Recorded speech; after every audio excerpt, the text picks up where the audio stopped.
డబ్బు ఎంతటి దారుణాలకైనా ప్రేరేపిస్తుంది. కటిక పేదరికాన్ని ఆసరాగా అవయవాలను అక్రమంగా అమ్ముకుంటున్న కిడ్నీ రాకెట్ ఉదాంతం అన్నమయ్య జిల్లా మదనపల్లిలో బయటపడింది. ఏకంగా ఒక మహిళ ప్రాణాలనే కిడ్నీ ముఠా బలి తీసుకుంది. అక్రమ దందాకు తెరలేపిన ఈ ముఠా వెనుక ఉన్నదెవరు? ప్రభుత్వ హాస్పిటళ్ల వైద్యులే దీనికి ఎలా సహకరించారు? హాస్పిటల్ మాటున ఎంతకాలంగా గుట్టుచప్పుడు కాకుండా ఈ వ్యాపారం సాగుతుంది?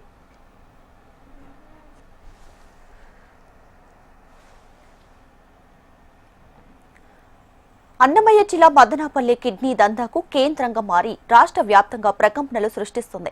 ఎస్బీఐ కాలనీలో ఎటువంటి అనుమతులు లేకుండా నడుస్తున్నటువంటి గ్లోబల్ హాస్పిటల్ వేదికగా అక్రమంగా సాగుతున్న ఈ దారుణ ఉదాంతం ఒక నిరుపేద మహిళ మృతితో బట్టబయలైంది. మృతురాలు విశాఖ జిల్లా ఆనందపురం మండలం బొడ్డపాలెంకు చెందిన యమున 10 ఏళ్ల క్రితం భర్తను కోల్పోయి ఒక కుమార్ని పోషించుకుంటుంది. ఆమెకు డబ్బు ఆశ చూపించి దళార్లు మదనపల్లికి రప్పించారు. అరకు విహారయాత్రకు వెళ్తున్నారని కుటుంబ సభ్యులకు చెప్పి ఇంట్లో నుంచి వచ్చిన యమున నేరుగా కిడ్నీ మాఫియా ఉచ్చులో చిక్కుకుంది. కిడ్నీ దానం చేస్తే భారీ మొత్తంలో డబ్బులు ఇస్తామని మాయమాటలు చెప్పి బ్రోకర్లు యమునను మదనపల్లిలోని గ్లోబల్ హాస్పిటల్కు తరలించారు. ఆమె కిడ్నీ తొలగించే శస్త్రచికిత్సను డాక్టర్ అవినాష్, డాక్టర్ శాశ్వతి నిర్వహించారు. దురదృష్టవశాత్తు ఆపరేషన్ వికటించింది. అమాయకురాలైన యమున మృత్యువాత పడింది.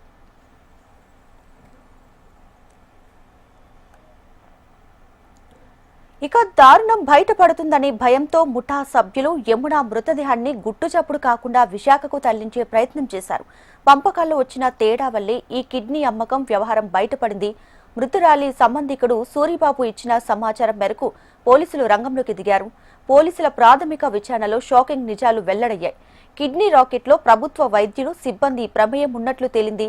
మదనపల్లి ప్రభుత్వ hospital dialysis centre incharge Balarangadu, Punganur dialysis centre incharge Balaji Naik తమ వద్దకు డయాలసిస్ కోసం వచ్చి ధనవంతులైన కిడ్నీ బాధితులను టార్గెట్ చేసి విశాఖకు చెందిన బ్రోకర్లు పద్మ, సత్య, వెంకటేష్లతో కలిసి ఈ అక్రమ వ్యాపారాన్ని ప్రోత్సహించినట్లు తెలుస్తుంది. అక్రమ దందాకు వేదికైన గ్లోబల్ హాస్పిటల్ నిర్వాహకురాలు డాక్టర్, అలాగే అన్నమయ్య జిల్లా ప్రభుత్వ హాస్పిటళ్ల సమన్వయ అధికారి డాక్టర్ ఆంజనేయులు కోడలు, ఆయన కూడా ఈ కేసులో నిందితుడిగా ఉన్నాడు. అధికార అండతోనే ఈ దందా ఎంతకాలంగా సాగుతుందనే దానిపై పోలీసులు లోతుగా ఆరా తీస్తున్నారు.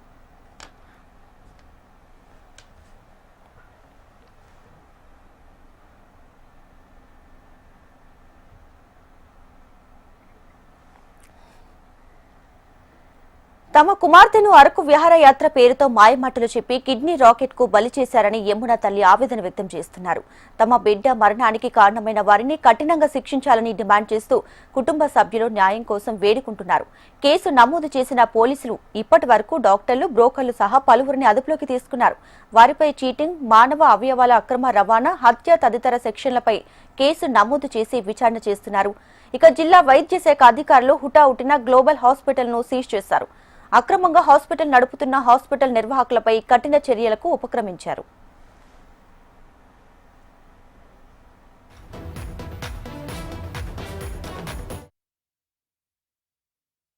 గ్లోబల్ హాస్పిటల్ కన్సల్టెంట్ ఉన్నారు డాక్టర్ ఆంజనేయులు గారు. ప్లస్ అలాగే ఇంకా ఆపరేషన్ చేశాడు అన్నమాట. ఇక్కడ బెంగళూరు నుంచి వచ్చి డాక్టర్ ఇక్కడ ఆపరేషన్ చేశాడు ఆయన. ప్లస్ ఎవరైతే మీడియేషన్ చేస్తారో వీళ్ళు dialysis technicians Balu and Mehraj వీళ్ళు. ప్లస్ ఎవరైతే ఆమెను తీసుకొస్తారో అక్కడి నుంచి వైజాగ్ నుంచి పద్మ అండ్ సత్య, అలాగే సూరిబాబు, వీళ్ళు 7 మంది మీద కూడా మనము ఇనిషియల్గా ఒక కేసు నమోదు చేయడం జరిగింది. ఈ ఫర్దర్గా ఇన్వెస్టిగేషన్లో భాగంగా ఈరోజు పోస్ట్మార్టం చేయడం జరిగింది. ఆమె పోస్ట్మార్టం చేసి బంధువులు కంపెనీ జరుగుతారు. తర్వాత ఇంకా ఏమన్నా ఇన్వెస్టిగేషన్లో వేరే విషయాలు బయటకు వస్తే దాన్ని బట్టి మనం ఫర్దర్గా ఇన్వెస్టిగేషన్ స్టార్ట్ చేసుకొని ఇంకా ఏమన్నా అక్యూడ్ బయటకు వస్తే వాళ్ళు కూడా మనం యాడ్ చేసుకోవడం జరుగుతుంది. హాస్పిటల్ అంటే మాకు హాస్పిటల్ కూడా మాకు హాస్పిటల్ తెలీదు. తిరుపతిలో ఏ హాస్పిటల్ మాకు పలానా హాస్పిటల్ బాడీ దొరికిందని కానీ ఇదని కానీ మాకు ఇప్పుడు కూడా తెలియదు. ఇప్పుడు కూడా మాకు తెలియదు ఏ హాస్పిటల్ అని. వాళ్ళు కూడా చెప్పలేదండి, మనకి ఏం చెప్పలేదు. సాక్షిలో చేసిందండి, కూలి పని సాక్షిలో చేసింది. 6 నెలలు అయింది మానేసి. బాబున్నాడు, 9 సంవత్సరాలు బాబున్నాడు. హస్బెండ్ చనిపోయాడు. కృష్ణ హాస్పిటల్ అంటే మాకు ప్రజల్ని ఇబ్బంది పెట్టడం ఈరోజు మదనపల్లిలో చాలా బాధాకరం.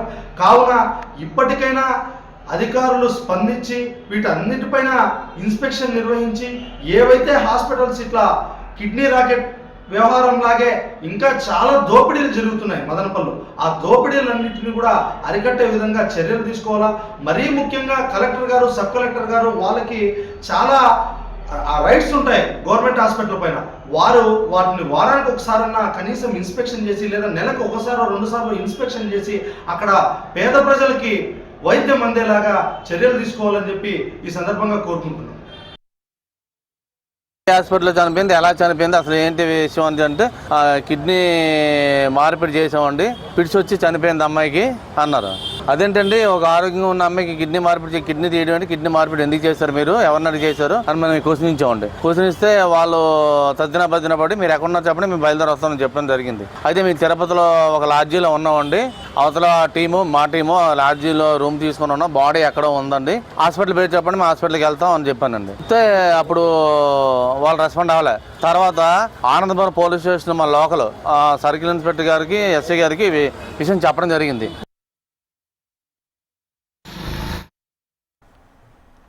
ఇది కేవలం ఒక యమున ఉదంతం మాత్రమేనా, లేక ఎంతమంది నిరుపేదలు ఈ మాఫియాకు బలయ్యారు అన్న కోణంలో పోలీసులు లోతుగా విచారణ చేస్తున్నారు. డబ్బు సంపాదనకు అలవాటు పడిన కొందరు ప్రభుత్వ వైద్యులు తమ విధులను విస్మరించి అమాయకపు ప్రజల జీవితాలతో ఎలా ఆడుకుంటున్నారో ఈ ఘటన నిరూపిస్తుంది. పోలీసులు కిడ్నీ రాకెట్ వెనుక ఉన్న ప్రధాన సూత్రధారుల వివరాలను, ఈ దందా ఎన్ని రోజులుగా సాగుతుందో కనిపెట్టే పనిలో నిమగ్నమై ఉన్నారు. చూడాలి మరి ఈ కిడ్నీ మాఫియా పంజా ఎక్కడి దాకా వెళ్తుందో.